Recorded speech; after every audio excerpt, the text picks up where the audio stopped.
Hey, Matt Allen here. Welcome back to Tactical Bassin. What I want to talk to you guys about today is how to adjust your reels for fishing ledges and bluffs. When I'm out fishing with clients, I see a lot of different things. I have the opportunity to see a lot of different fishing styles come across the boat, and there's a common trend that I've seen through a lot of different anglers that creates some problems for them, and it's something that's so simple and you can eliminate it from your fishing and make a huge difference when you're fishing those steep banks, ledges, bluff walls, etc. Traditional knowledge about setting up a bait caster is to take that spool tension knob on the side and you adjust it. Right now my jig is just going to fall, so it just wants to drop. And what you do traditionally, right, is you tighten that knob up until that bait has a very controlled fall. That's what the we'll call it the book of bass fishing is going to teach you to do. Right about there. Got a nice controlled fall. That works great most of the time. But when you come to fish this cover, these big ledges, boulders, things like that, it just doesn't work as well. And the reason for that is that if there's any tension on your line when you're trying to fish a sheer wall, your bait is going to pendulum away from the wall under that tension. So what I want to do is show you how I adjust my reel, exactly what I do, and then I'm also going to explain why I do it. So first off, I'm going to back that tension off until I actually have the slightest little bit of slop in my spool. I can rock my spool and feel it knocking. Now, that goes completely against what everybody says to do. But the reason why I'm doing that is to eliminate the reel's ability to control itself at all. Now, when I click that thing, that bait just crashes. That's what I want it to do. Now, let's picture we're fishing just a dead flat bottom, okay? Flat bottom has some rocks on it, and you're throwing a jig.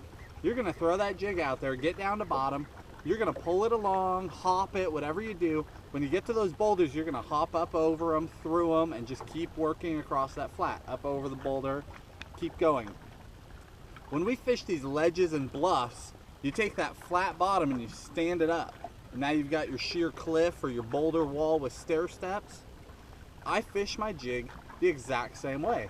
I come down that wall, I get to a rock, you go out around the rock, and you go right down the wall again. Out around the rock, down the wall again, instead of penduluming out, because as soon as you pendulum out, you're away from the wall, you're out of the strike zone.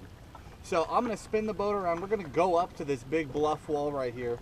I'm gonna readjust this reel, get it nice and loose, and show you exactly what I'm talking about.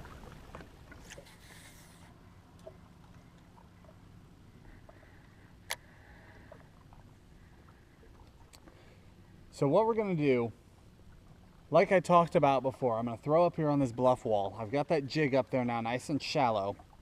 And normally the way you would fish a jig is just hop that rod, let that bait fall, hop that rod, let it fall. But instead, because I want to stay in the strike zone and I want to stay in position, I've loosened up that reel like I talked about. I've got slop in my spool, just a little bit of rock. And that's all it takes. Now what I can do is always stay in position. Instead of hopping and letting that bait fall, what I'm gonna do is I'm gonna open that spool. Let that bait drop down that wall until it stops. And this is a cliff, so it's just gonna fall and fall and fall. There, I'm on bottom. Instead of hopping it, I'm gonna use my handle. I'm gonna turn it 2 times. What that's gonna do is if I were on a flat bottom and I hopped with my rod, I would jump that bait up and then it would settle back down.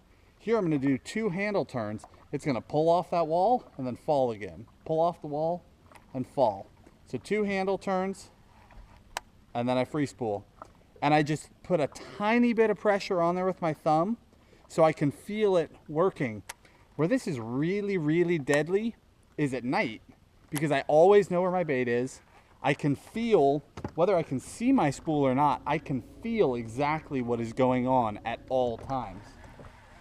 So we'll do this again. I'm gonna throw down that wall, let that bait go. It's just brushing past my thumb. It is deep water.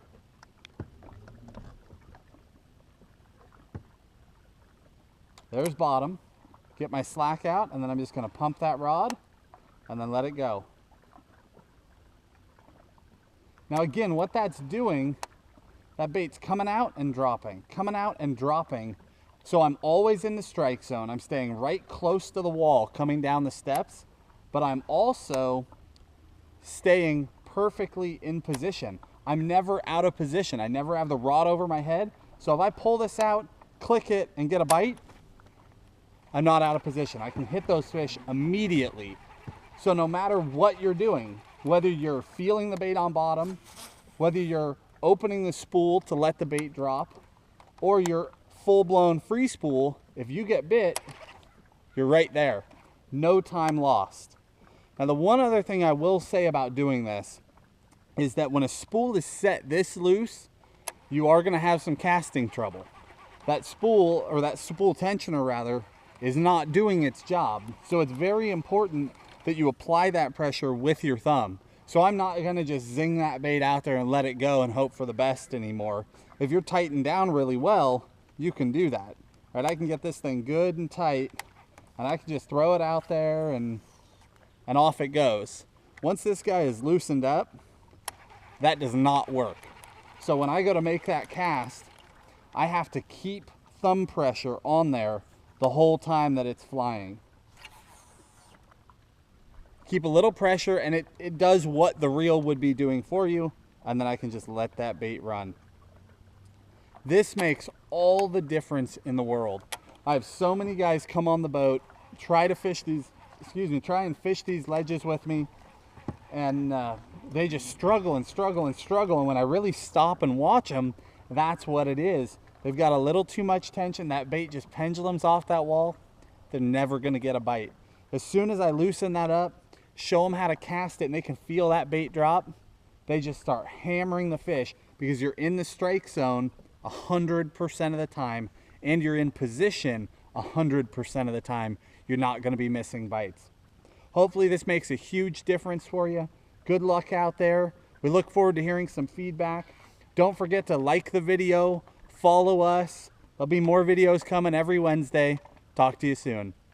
It's late summer now. I've been getting a lot of emails from guys wondering about the transition from summer to fall. What kind of baits we're throwing during that time of year. You know, for some people that transition time is a very difficult time to target fish, but I found that it's a great time to be out on the water, a great time to be fishing.